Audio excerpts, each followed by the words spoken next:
try this.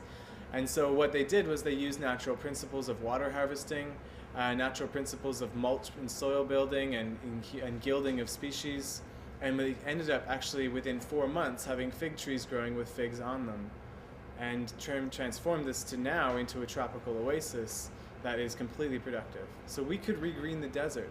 We could regreen any desert of this world. And a lot of these deserts are actually created by us.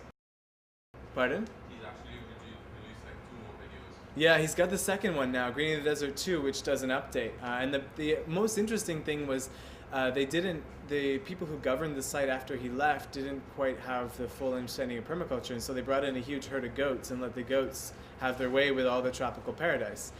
So this is what it looked like before, and this is within, I think, a year.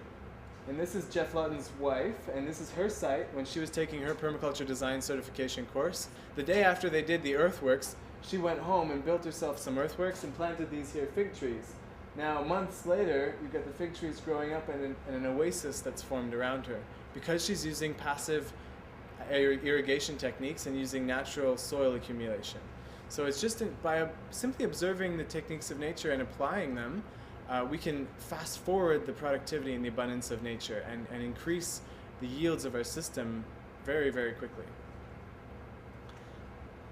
So one of the things that also has led my business, and I have a social enterprise that we teach permaculture, we also do consultations and designs for people, and I try and do as much workshops for the public as possible. And being a social enterprise, the profit focus of my business is not economic, but it's community and social profit.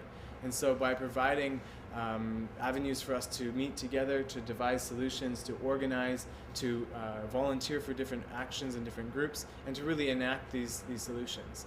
And so one of the things that Jeff does is he calls it the Permaculture Master Plan.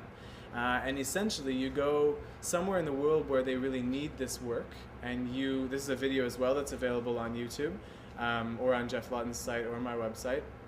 And what you do is you go, and in this nation, they will find a farmer who has a bit of land. They will advertise an international permaculture design certification, and for people like us, we'll go over to, say, Gambia or, say, Hawaii, and we will pay the international fees to take this course. And with that money, they will sponsor the locals, so maybe 10, 15 locals to also take the course.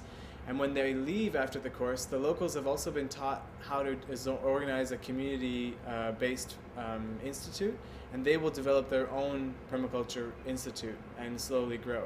So last year was Jordan's first year of independence, and these are designed so that after 3 years, they require no more administrative, financial, or governance aid. And last year was Jordan's first year of becoming financially independent and administratively independent as well. So these are kind of planting a philosophical seed around the world, the philosophical seed of redesign and resilience, and giving people the knowledge so that they can propagate the systems. We give a windmill and it breaks in 5 years. We give the knowledge of nature and it only grows into a productive ecosystem. And the final one that really got me going was this school in Kenya. This is in Negar in Kenya. This school here is about 2 kilometers from the community, and the next school down is another 8 kilometers. And so the children are actually walking 10 kilometers to the other school every day and walking 10 kilometers back. And this permaculture group was there doing a course, and they couldn't figure out why, so they asked the children. And the children said, well, the school that's 10 kilometers away gives away a free lunch. And so for free lunch, they'd walk an extra 16 kilometers a day, which you can imagine the toll on their lives, the time they have, and everything else. And so the team went with the students to this small school that was still 2 kilometers away, and they redesigned the school to be able to produce its own food and its own water for consumption and everything else they needed. So 18 months later, this is the school with papayas enough to feed everyone all day, and they had designed a full system. This is the nursery that they had built up as well, and then this is the community using those plants to actually expand around the school and create a food forest, which is a food orchard that's designed after a natural forest.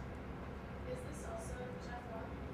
No, that's not Jeff. That's another group. I can't remember the name, but if you search Negar Nedar Permaculture Kenya, you'll find it. Or there's also a link to it on my website.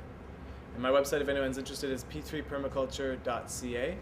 P3 standing for People for the Profit of the Planet, which is a little bit of a play on words for the sustainable business model, the social, economic, and environmental aspects. .ca. So what can we do? Well, we can grow our own food, or at least try, and even just by trying, we learn. We can reduce our energy demands using more efficient things, reusing waste streams, picking up extra straw and clay that we throw out in the world and using it for a better system. And we can also regreen the city and abandoned and degraded landscapes. And with that, one of the best techniques to do it is the seed ball.